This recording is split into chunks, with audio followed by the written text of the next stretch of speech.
استاد ما یک چیز جالبی میفرمودن، میفرمودن پروانه به عنوان یک نمادی از محبت شناخته میشه. پروانه را چرا میگن پروانه؟ دو بخش داره. پروانه پروایی هیچ چیز رو نداره. پروانه پرد میسوزه در کنار این شمع.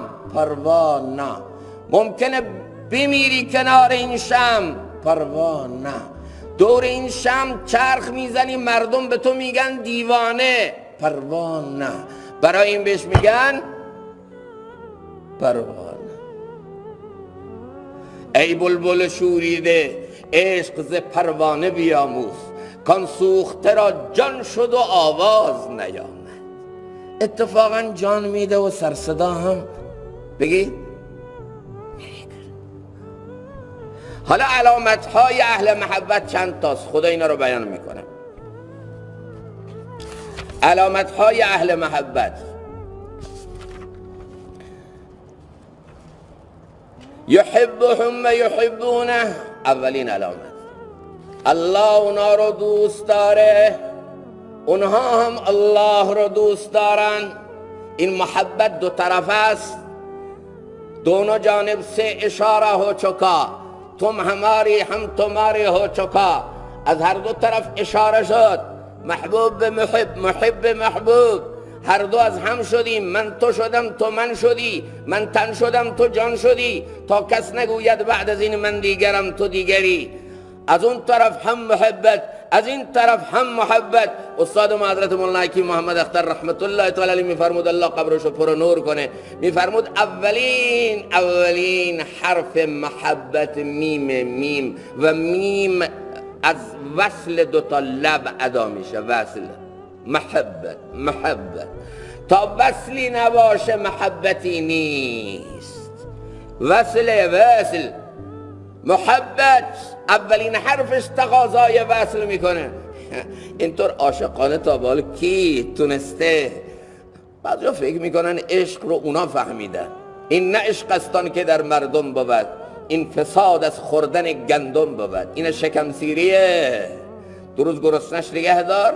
چنان قحط سالی آمدن در دمشق که یاران فراموش کردند و عشق. میگه قحط سالی شدید که اومد، شکم سیر نبود، لقمه چرب نبود، همه میگه یارانشون رو فراموش کرده بودن، دنبال لقمه نون بودن دیگه. هیچ کی گویا از عشق و محبت هیچی نمیفهمید. هیچ محبوبی دیگه تو این شهر نبود غیر از نون.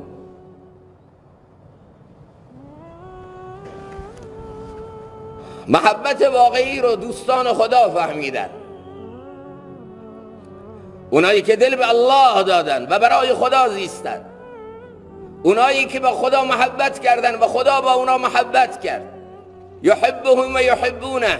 اونایی که الله رو یاد کردن، الله اونا رو یاد کرد. فذکرونی اذکرکم. اونایی که مال الله شدن، الله مال اونها شد. من کان لله کان الله له. اینا فهمیدن محبت یعنی چی. بقیه همه دکان شهوته، محبت نیست. اولین علامت اهل محبت: یحبهم و یحبونه. الله تعالی با اونا محبت میکنه. به اینجا الله محبت خودش رو مقدم میکنه، بعد محبت اهل محبت رو بیان میکنه. تو این یک نکته ظریفی مولانا اشاره میکنه، میفرمان علت این چیه؟ تو الله تعالی میخواد به من بفهمونه سرآغاز محبت من بودم، من اول تو رو خواستم، تو فعل محبتی که من با تو کردم تو تونستی با من محبت کنی. اگر من تو رو نمیخواستم تو نمیتونستی منو بخوای. خیلی قره این نشو که تو خدا رو دوست داری. قبل از اینکه تو خدا رو دوست داشته باشی خدا تو رو دوست داشته. و به فیض محبت الهی است که تو با او داری محبت میکنی. انهم یحبون ربهم به فیضان محبت ربهم. شما هم اگر دارید محبت میکنید با الله به فیضان محبت ربتونه. او محبت کرده، او خواسته، او جذبی آورده، او کششی آورده، او تو رو خواسته که حالا تو او رو میخوای. ببینید الله تعالی وقتی که میخواد از بنده هایی که اهل محبتن یاد کنه این سیقه ها رو میاره. چی میگه؟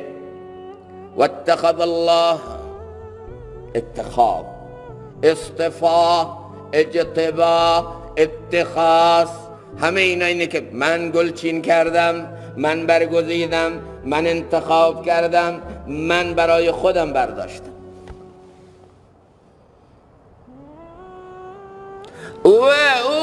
او میکشه، او میبره، او وصل میکنه. گر خود روی بی حاصلی، گر او کشیدت تو واصلی. رفتن کجا، بردن کجا، این سر ربانی است. این تو نمیری، او میکشه، او توفیق میده. دیدید گاهی وقتا بچه تو یک سنی که تازه یکم سرپا خودش میسته، هنوز راه رفتن هم یاد نگرفته، فقط سرپا میتونه واسطه، بابا اونو دور نگه میداره سرپا، بعد خودش میاد چند قدم این طرفتر باشه، آغوش باز میکنه، آغوش باز میکنه، به بچه میگه بیا بیا. حالا این بابا خودش هم میدونه که این هنوز راه رفتن در اون حد نیست که راه بره، ولی هی اصرار میکنه بیا، آغوش باز، بیا. بچه تا قدم اولو برداشته همینطور تلو تلو، قدم دوم میخواد بخوره زمین، بابا میدوه به آغوش میکشه، میبوسه، نوازش میکنه، میگه آمدی آمدی آمدی، آفرین به تو. بچه آمد، بچه آمد، نه آغوش پدر آمد ولی به نام بچه کرد. الله میکنه و به نام ما میکنه، او توفیق میده به نام ما میکنه. همه از اوست، توفیق از اوه. به خدا اگر او آغوش باز نکنه و اگر او به سمت تو ندوه، من تقرب الی شبران تقربت الیه ذراع. یه وجب بیا من یه دست میام، یک دست بیا من با آغوش بیام، تو آرام آرام آرام آرام بیا، من دوان دوان به سمت تو میام. این الله. گر خود روی تو بی حاصلی، گر او کشیدت تو واصلی. رفتن کجا، بردن کجا، این سر ربانی است. اولین علامت اهل محبت، یحبهم و یحبونه. دومین علامت اهل محبت، اذل علی المؤمنین، در مقابل مؤمنین فروتنن، خودشون از همه کمتر میفهمن. تو جامعه مسلمان ها توی رفتار میکنه با سایر مسلمان ها که خودش رو از همه پایین تر میفهمه ایمان نعمت بزرگی الله به این داده. الله ولی الذین آمنوا، هر اهل ایمان ولی الله، یه ولایت عامه با خدا داره. حالا اون ولایت خاصه مجاهده میخواد، ولی به همین ولایت عامش من احترام میذارم، به ایمانش احترام میذارم. من گناه این رو دیدم اما توبه این رو ندیدم، شاید این مقرب درگاه الله باشه. من یه عیبش رو دیدم اما شاید یک هنری داشته که الله پذیرفته و در زمره دوستان خودشی رو جا داده.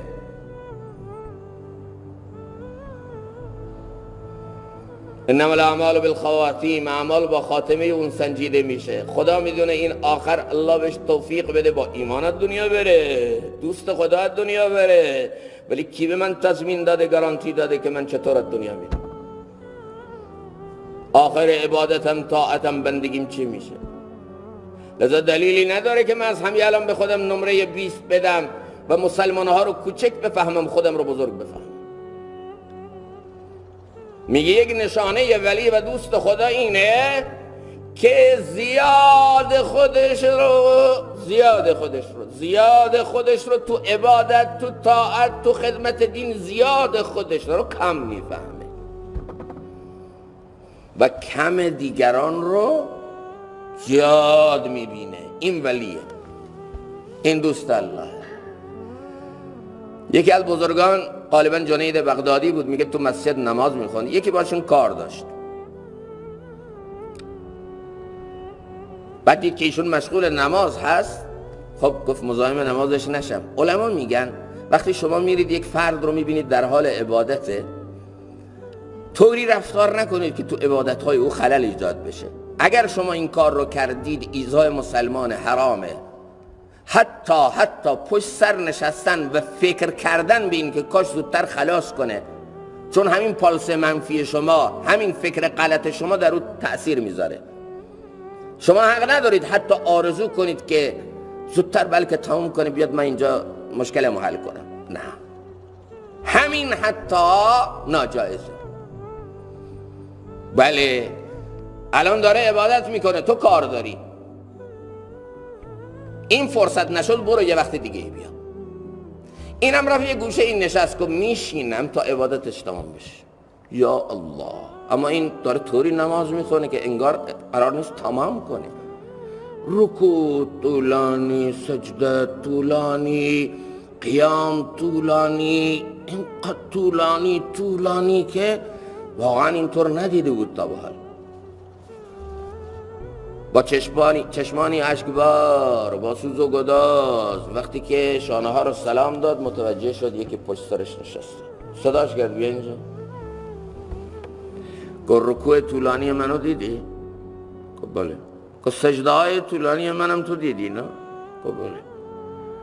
گفت اون آه و فغان و زاری های منم دیدی؟ گفت بله. گفت فریب اینا رو نخور، ابلیس از من بیشتر عبادت کرد. اصل مقبولیت الله که الله بپذیره یا نپذیره. فریب اینها رو نخور و فکر نکن من آدم بزرگی هستم. دعا کن برای من که الله تعالی به من مقبولیت بده، اخلاص بده.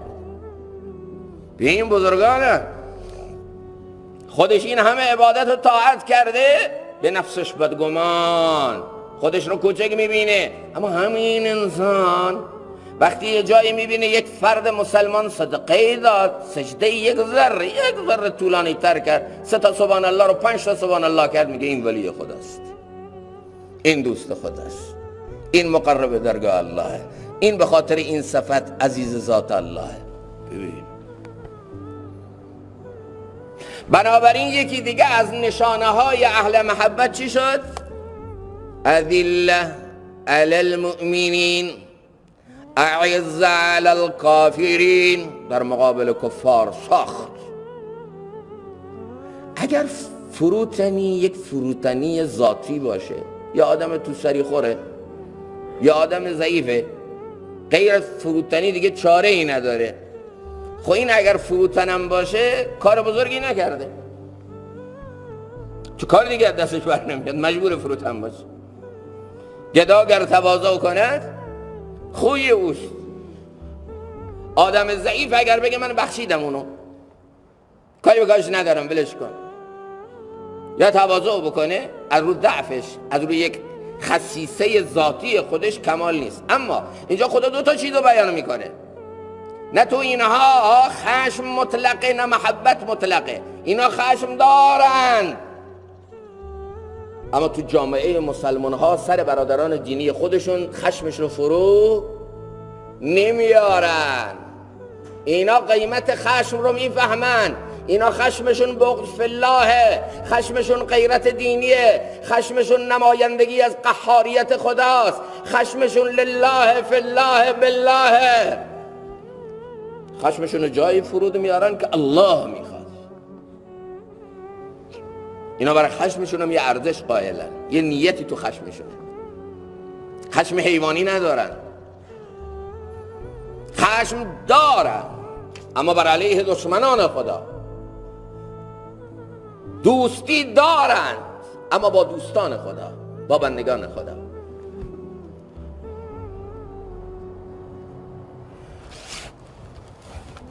و آخرین صفت رو الله تعالی برای اهل محبت صفت بعدی چیه؟ یجاهدون فی سبیل الله. صفت دیگه اهل محبت اینه که اونها در راه الله تعالی جهاد میکنن، مجاهده میکنن. هر آن و هر لحظه خودش رو یک مجاهد در میدان اعلای کلمت الله میفهمه. جهاد چیه؟ جهاد نهایت جهد و نهایت تلاش برای دور کردن موانع از راه دین خدا رو میگن جهاد. نهایت تلاش، نهایت کوشش برای برطرف کردن موانع از سر راه دین خدا. حالا این مانع گاهی نفس منه، جهاد به نفس، گاهی این مانع یهود و نصارا هست، قتال و جهاد، گاهی وقتا این جهاد در یک عرصه فرهنگی، مالی، قلم، زبان، ولی جهاده. هر آن و هر لحظه خود رو مجاهد در راه الله میفهمه. از خانه بیرون میاد میگه من امروز باید با این نفس اماره به سوء بجنگم.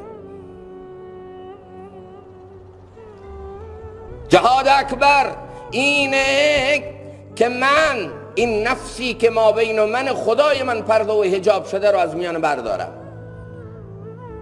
جهاد همینه که با نفسم بجنگم. مثل یک مجاهد میاد وارد خیابان میشه، تو خیابان نفس میگه چشم چرانی، او این لذت حرام رو که اسماعیل درونشه ذبح میکنه ولی نگاهش رو به نامحرم نمیندازه که الله ناراض میشه. لقمه حرام الله ناراض میشه نمیخوره. تقلید از یهود و نصارا و فاصله گرفتن از زندگی حضرت رسول صلی الله علیه و سلم الله ناراض میشه. این با این مدگرایی ها، با این رسم و رسومات غلط، با این تقلید کورکورانه از یهود و نصارا که موافق با سنت حضرت رسول صلی الله علیه و سلم نیست، با اینا مبارزه میکنه. جهاد با بدعت، جهاد با خرافه پرستی. روزی 100 مرتبه دل رو برای الله خون میکنه ولی امر الله رو نمیشکنه.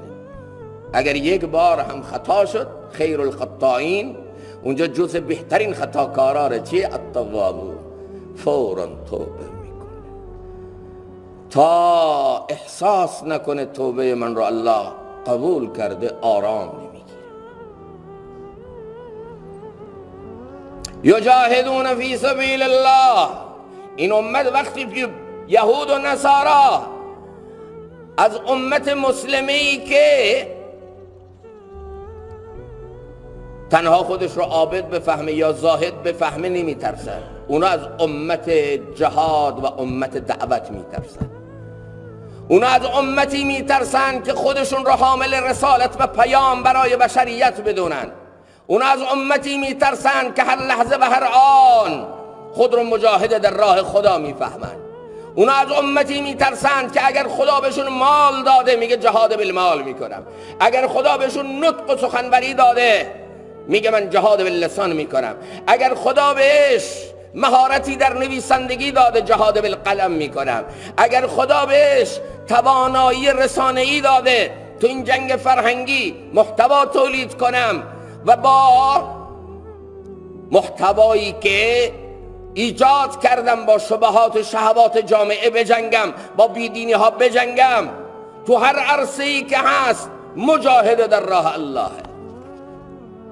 صحابه تو جنگ بعد شمشیرها رو گذاشتن اما قلم ها رو برداشتن.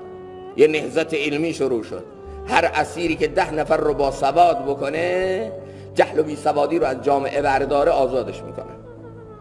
شمشیر تو گذاشتی زمین، اما نه به این معنا که بری بگیری بخوابی.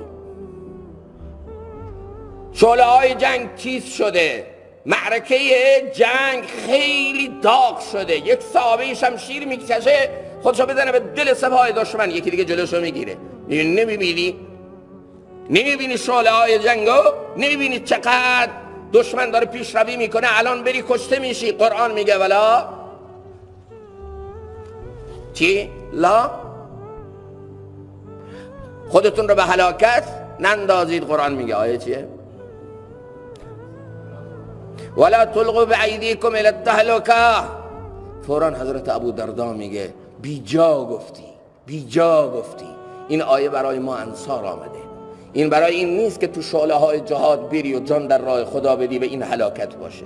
ما انصار وقتی به باغ ها مشغول شدیم، به زراعت ها، به تجارت ها، از جهاد یکم فاصله گرفتیم و به زندگی راحت طلبانه خودمون مشغول شدیم، این آیه برای ما نازل شد که این هلاکته که زندگی مجاهدانه رو ترک کنی. تنعم، تناسایی، راحت طلبی هلاکته و نباید خودتو تو این هلاکت بندازی. عزیزان، ما همه مجاهد در راه اللهیم.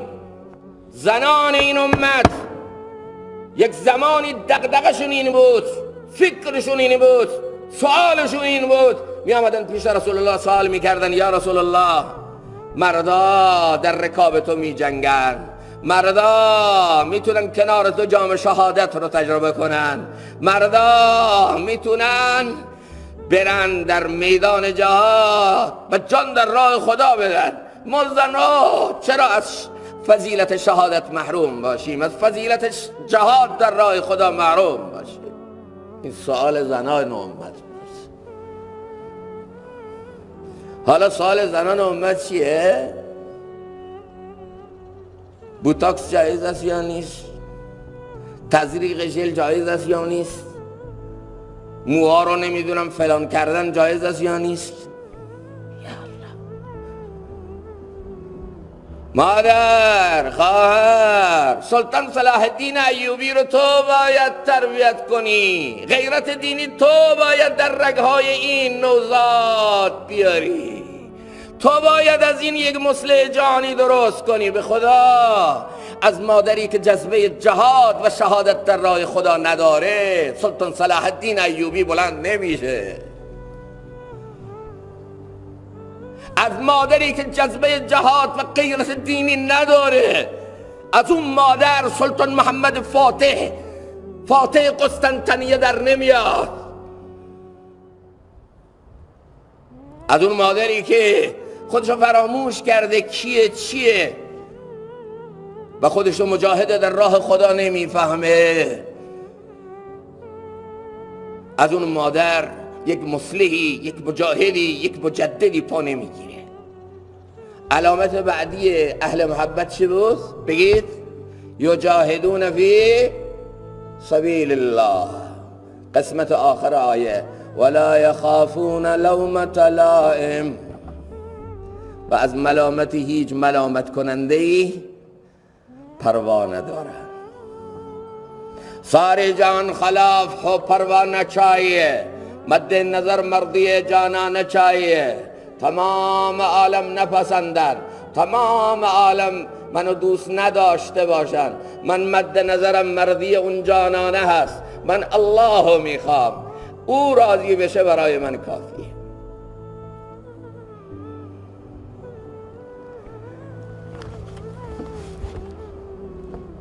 او برای من کافی. استاد ما یک چیز جالبی میفرمودن، مثلا پروانه به عنوان یک نمادی از محبت شناخته میشه. پروانه رو چرا میگم پروانه؟ دو بخش داره: پروانه، پروایی هیچ چیز رو نداره.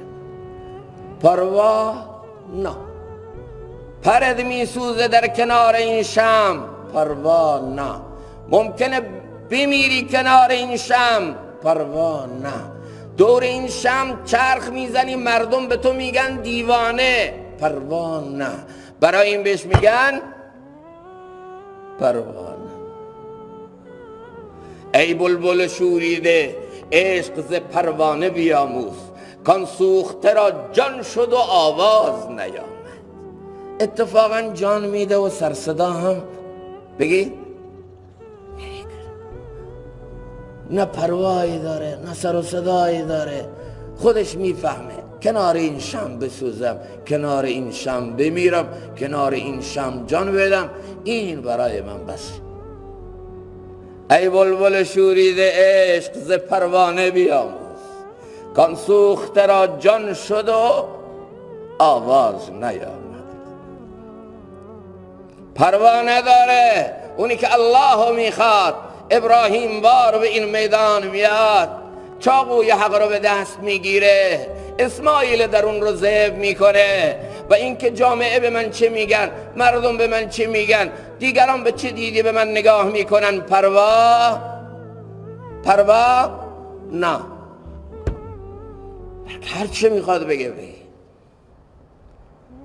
هر که هر طور دوست داره منو ببینه، هر که هر طور دوست داره منو قضاوت کنه. مهم اینه الله منو بپسنده. حضرت ابی بن کعب رئیس القراء، حضرت رسول اکرم یک زمان پیشش آمد گفت که سعد قرآن بخوان، الله گفته است تو قرآن بشنوم. الله گفته که توی نبی بیای و کلام او رو از من بشنوی؟ گفت بله. گفت الله سمانی، واقعا الله اسم منو برد؟ گفتم بله. اشک جاری شد. الله منو پسند کرده، الله قرائت منو قبول کرده، الله تلاوت من رو شنیده و خوش شده، به نبیش گفته بیا گوش کن. ما یک زمانی بودیم دنبال رضایت الله تعالی بودیم و از رضایت هیچ کس پروایی نداشتیم. الله راضی بشه، معبود او، مقصود او، محبوب او، مطلوب او راضی بشه، تمام عالم از من ناراض بشن. اذا نلت منك الود فالكل هين وكل الذي فوق التراب تراب. یه ذره محبت از تو به من برسه، من پروای اینو ندارم که جهان به من چی میگه. چرا؟ فکل الذی فوق التراب تراب. تو هر چه که بر روی این زمین یه روزی همه خاک میشه. کو لیلاها خاک شدن، کو شیرینها خاک شدن، کو حکومتها و قدرتها خاک شدن، کو ثروتها خاک شدن. اذا نلت منك الود فالكل حین. الله یه ذره محبت از تو به من برسه، یک ذره تو من رو قبول بکنی، همه چیز برای من آسانه. چرا؟ کل الذی فوق التراب تراب. چون هر چیزی که روی زمینه یه روز اینا همه خاکه. مرده شد لیلا و هم مجنون او، خاک شد خاکی به خاکی وای او. من شدم زنده ز رب ذوالمنن، میدهد صد جان مرا مولای من. و این آخرین نشانه اهل محبت بود. نشانه های اهل محبت چند تا شد؟ یک، اولین چی بود؟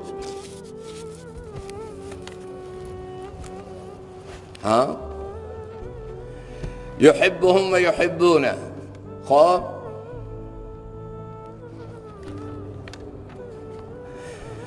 اذل علی المؤمنین، فروتن در مقابل مؤمنین. اعز علی الکافرین، سرسخت در مقابل کفار. دیگه یجاهدون فی سبیل الله، زندگی مجاهدوارانه در عرصه های مختلف. دیگه ولا یخافون لومة لائم. حالا یه تکه کوچیکی دیگه هم از آیه مونده ولی وقت تمام شده، یعنی وقت تمام نشده، دیر شده. من میترسم که مشغول به این بشین نماز صبح دستمون بره.